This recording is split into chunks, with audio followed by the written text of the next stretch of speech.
Inside a steel sphere the size of a refrigerator, two men sit in near-freezing darkness. Don Walsh checks the depth gauge. The pressure outside is already 900 times what it is at the surface. Even the tiniest crack can lead to instant death. Jacques Picard, his colleague, adjusts the tiny viewport, barely 50 millimeters wide. The metal creaks. The two men brace. The entire craft shifts violently. Then, they hear it. Water. Somewhere inside the outer hull. Don scans every gauge, every dial. They descend deeper into complete darkness. Below them, 2 more kilometers to the bottom of the world. If that crack was a pressure seal, they'll implode before they know what hit them. In 2 hours, they'll reach a place no human has ever been, and they have no idea what they are about to face. This is the story of the deepest, darkest mystery on Earth.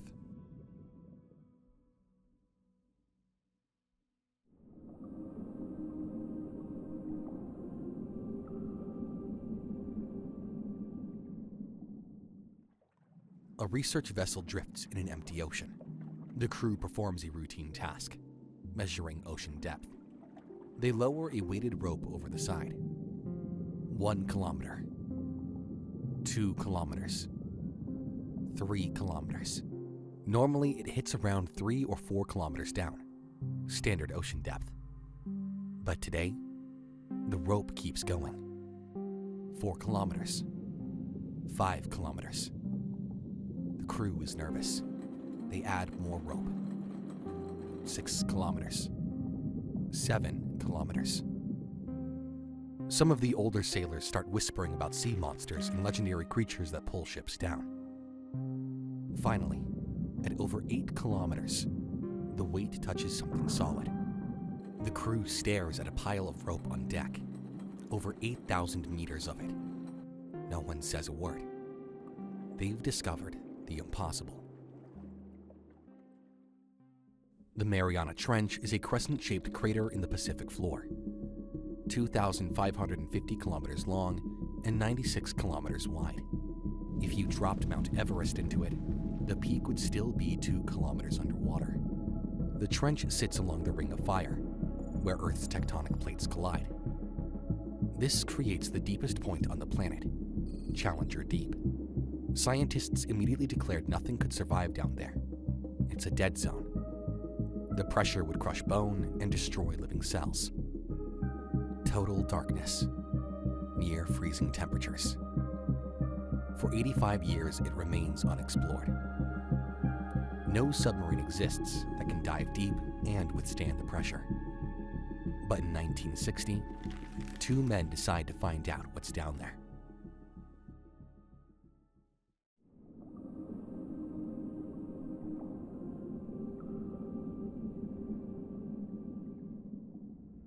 Navy Lieutenant Don Walsh stares at the Trieste on deck, a tiny pressure sphere hanging beneath a massive gasoline-filled float, 150 tons total. The float alone is 60 feet long. It has 2 viewing ports the size of his fists. Don signed up for submarine duty 6 months ago. Standard dives, 100 meters deep, maybe 200. But not 11 kilometers into a depth that had never been explored. Jacques Picard, a Swiss designer, approaches. Ready? With Don's confirmation, they squeeze up to the entrance hatch. Inside, there's barely enough room to sit, let alone stand. The hatch seals from the outside with heavy bolts. They can't open it themselves, meaning if something goes wrong down there, they're trapped. The support crew does final checks. Radios are all good. The crew releases the weights, and the Trieste begins its descent. At 1,000 meters, there's total darkness. Don switches on the exterior lights. Strange bioluminescent creatures with no names flash past. The craft starts creaking as the hull contracts under pressure. Don watches the depth gauge climb. They're in uncharted territory now, 5,000 meters. They enter what's called the Midnight Zone. The pressure is 500 times atmospheric. Don checks the hull temperature. It's dropped to just above freezing inside. 6,000 meters, entering the Hadal Zone, named after Hades, the underworld. Only a handful of non-human creatures can survive here. Jacques scribbles notes with numb fingers, recording everything. The only sound is their breathing and the constant creaking of metal. But at 9,000 meters, the sound goes through the sphere like a gunshot. Dawn and Jacques freeze. Dawn's hands move to the instruments, checking, scanning, depth gauge, still working. But something cracked. They both felt it. Even worse, they hear water. If it's a pressure seal, the implosion will be instant. They won't even have time to know they're dying. The submarine keeps sinking. At 9,010 meters, they've come farther than any human in history. Dawn makes the decision. We keep going.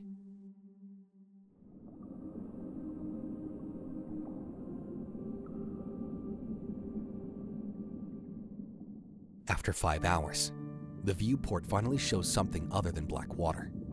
Particles. Sediment drifting in the lights. They're approaching the bottom. Dawn adjusts the ballast, slowing down. At 10,916 meters, Trieste touches down gently. The impact stirs up massive sediment clouds. White particles swirl like a blizzard, completely blocking visibility, like looking into a bowl of milk. The two men have 20 minutes maximum before the pressure gets to them. They wait. 5 minutes. 10.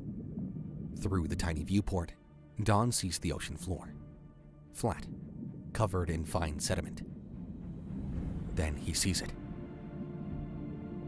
A flatfish, pale and translucent, gliding across the bottom. Then more movement. Shrimp-like creatures scrambling across the sediment. Strange glowing bacterial mats covering rocks. Even stranger, there's a dark brown ooze everywhere. Jacques leans closer to the viewport. We have the answer.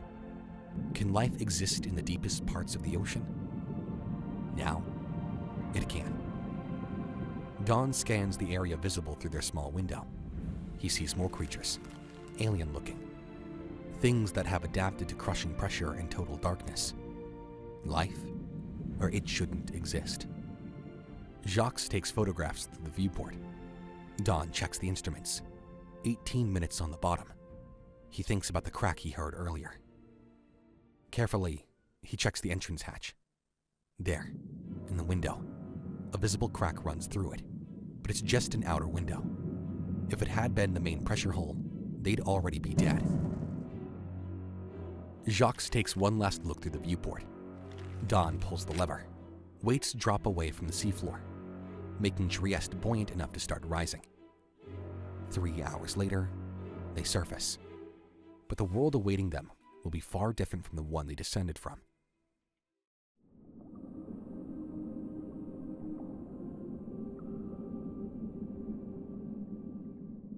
Dawn Walsh and Jacques Picard become instant celebrities. They've achieved the impossible. Then, quietly, the Navy shuts down the program. For 50 years, no human dares to challenge your deep.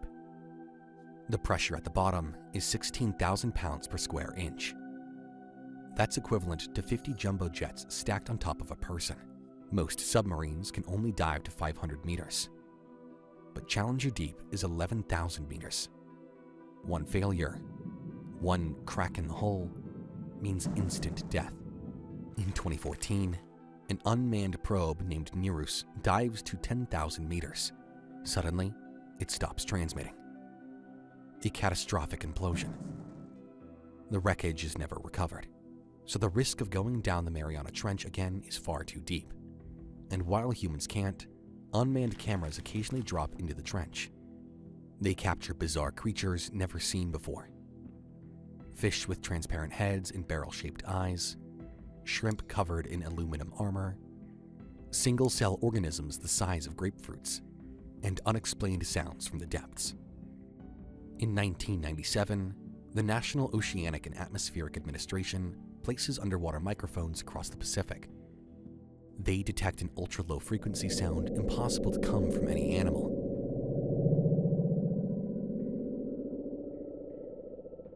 So loud It's detected by sensors over 3,000 miles away. The source is traced to be somewhere near the Mariana Trench. Official records label it as the bloop.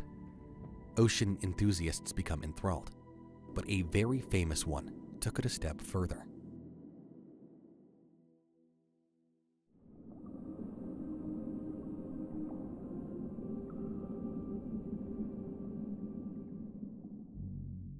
Director James Cameron stares at the Deep-Sea Challenger. For the past 7 years, he's been obsessed with underwater exploration. $12 million. 7 years of engineering. Custom 3D cameras designed to withstand impossible pressure. The submersible is revolutionary. Synthetic foam hull that can resist 16,000 psi. LED light arrays. Robotic sampling arm. Advanced life support. But it holds only one person. Cameron will go alone. On deck, Don Walsh passes Cameron his original notes from 1960. The crack at 9,000 meters. The 20 minutes at the bottom. The shadow in the darkness. The ocean doesn't give up its secrets easily. Respect it. Cameron begins his descent. Faster than Trieste, the vertical design cuts through the water more efficiently. Only 2.5 hours to the bottom instead of 5. At 1,000 meters, Cameron sees the strange creatures. Jellyfish with bioluminescent organs. At 5,000 meters, the life forms get stranger. Mariana snailfish appear on camera. Pale, translucent fish with almost no bones. The deepest known fish on Earth. Cameron watches them glide past his viewport. At 10,000 meters, all fish life vanishes completely. Cameron is alone now. At 10,898 meters, the seafloor appears in his lights.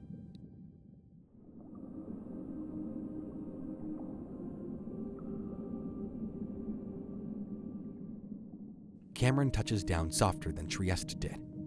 The sediment cloud rises but clears fast. Better thruster design. He activates all lights and cameras. The landscape is vast and flat, like the surface of the moon. Bacteria glows faintly in his lights. Pale amphipods scurry across the sediment like ghosts.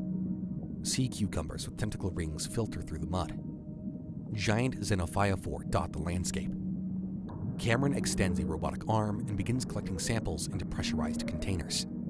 He films everything in 3D with multiple cameras. Then, his instruments detect something unusual. Heat signatures. Small, but distinct. Sonar shows structures on the sea floor. Geometric patterns. Lines too straight to be natural. Circles too perfect. Cameron maneuvers the submersible closer. The structures are real, carved into the rock somehow. Then, he hears it through his hole. But the pattern is wrong. The rhythm unusual. His recording equipment captures it. Cameron zooms the camera towards the sound. At the edge of his lights, something moves.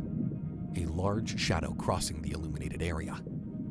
Cameron tries to follow it with the lights, but it disappears into the darkness.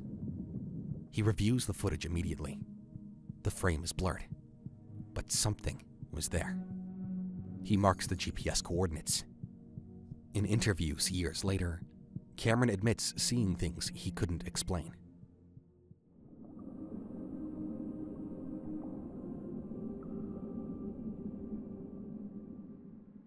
Since Cameron's 2012 dive, about 27 total people have visited Challenger Deep. Each dive discovers something new. Each raises more questions than it answers. More and more creatures are discovered. Dumbo octopuses with ear-like fins, hatchetfish with bioluminescent bellies, goblin sharks with jaws that extend outward like something from Alien. In 2016, autonomous vehicles record a metallic noise.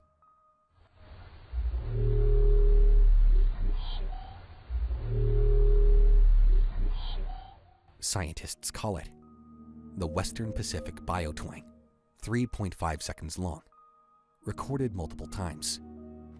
Official explanation: baleen whales, but the pattern matches no known whale call in any database. Multiple unmanned probes photographed perfectly circular patterns in the sediment, straight lines carved into rock, right angles where there shouldn't be any. Geologists can't explain them. No known tectonic process creates these formations. In 2019, an expedition led by Victor Vescovo finds a plastic bag at 10,975 meters, a common shopping bag, floating at the bottom of the world, with no explanation of how it got there. Scientists discover bacteria that can only survive under extreme pressure. They're called barophilic. They need 1,000 times the normal atmospheric pressure to live. But how did creatures evolve to survive in these conditions? And more importantly, did they come from down there in the first place?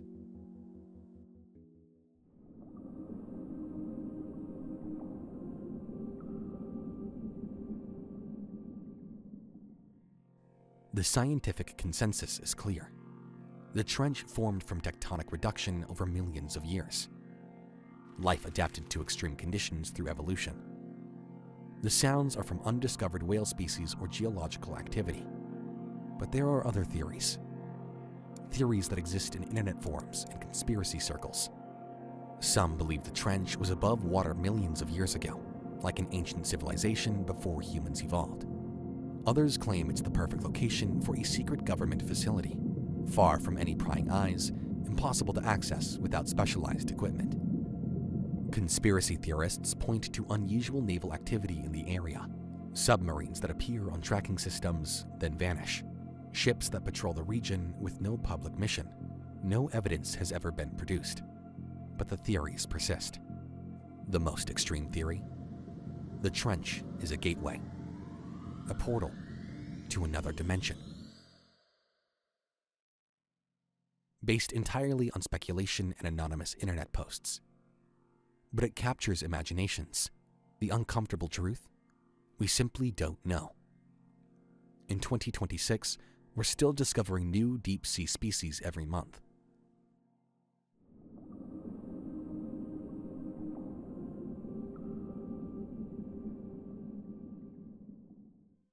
An unmanned probe descends into an unexplored section. Research vessel above tracking its progress. The probe passes 12,000 meters, deeper than any previous dive. The probe's lights activate automatically. Cameras begin recording. The sea floor comes into view. But this area looks different. Massive impact craters dot the sediment. Something hit here, multiple times. The probe moves closer to investigate the largest crater. Metal fragments embedded in the rock. Not natural, not geological. Something came from above, or something left from below. Something large appears at the edge of the camera frame, moving towards the probe deliberately. The researchers on the surface watch their monitors. Whatever it is, it's bigger than the probe. Much bigger. The cameras try to track it, but it moves too fast. The transmission begins to break up. Static, then clarity, then static again. The last frame shows something massive, a shape that doesn't match any known creature. Then, the screen goes black.